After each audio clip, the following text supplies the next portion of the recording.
प्रशांत कोरटकर जो अजूनही बेपत्ता आहे, पोलीस त्याचा शोध घेत आहेत। कोल्हापूरच्या नंतर नागपूरमध्ये प्रशांत कोरटकरवर गुन्हा दाखल झालेला आहे।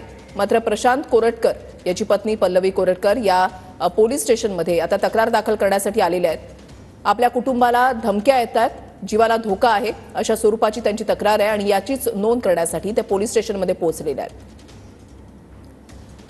पुन्हा एकदा जाऊयात, गजानन उमाटे आमचे प्रतिनिधी आमच्या सोबत आहेत। गजानन, आपण पाहिलंय की पल्लवी कोरटकर या काही वेळापूर्वी पोलीस स्टेशनमध्ये पोहोचलेले आहेत। त्यांच्याकडून तक्रार जी आहे ती दाखल करून तक्रार देण्यात आलेली आहे। पोलिसांनी त्याची नोंद करून घेतलेली आहे की नाही आणि पुढची प्रक्रिया आता काय सुरू आहे?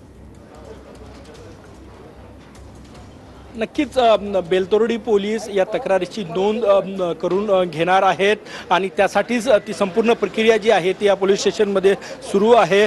तक्रार देणे हा भारतीय संविधानानं त्यांनाही अधिकार दिलेला आहे आणि त्याच अधिकाराचा वापर करत त्यांच्या परिवाराला ज्या काही धमक्या येत आहे गेल्या काही दिवसांपासून त्यांच्या जीवाला धोका असल्याची माहिती त्यांनी दिलेली आहे आणि त्याबाबतची तक्रार जी आहे ती पल्लवी कोरटकर यांच्याकडनं या बेलतरोडी पोलीस स्टेशनमध्ये दाखल केली जात आहे आणि ती तक्रार नोंदवून घेण्याची प्रक्रिया जी आहे ती सुरू आहे। आणि यानंतर बेलतरोडी पोलीस जे आहे ते की त्यांना कुठल्या नंबरवरून धमक्या येत आहे, सोशल मीडियावरून कुणाकडून धमक्या येत आहे याचा सुद्धा तपास करावा, यासाठीच ही तक्रार जी आहे ती दाखल केली जात आहे। कारण की गेले 3 दिवस झाले कोरटकर परिवाराला धमक्या येत असल्याची माहिती त्यांच्या पत्नी पल्लवी कोरटकर यांनी दिलेली आहे आणि त्याबाबत त्या स्वतः मीडियाशी थोड्या वेळात बोलणार आहे आणि त्याबाबतची रितसर तक्रार, कारण की यापूर्वीची तक्रार ही प्रशांत कोरटकर यांनी दिली होती सुरक्षेसाठी, ती सुरक्षा ही तैनात करण्यात आलेली आहे।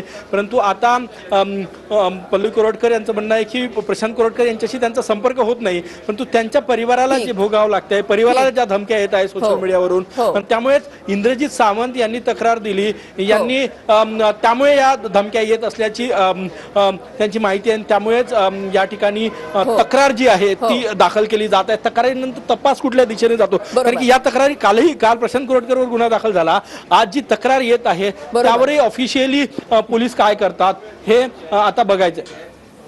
नक्कीच गजानन, तुम्ही असंच आपल्या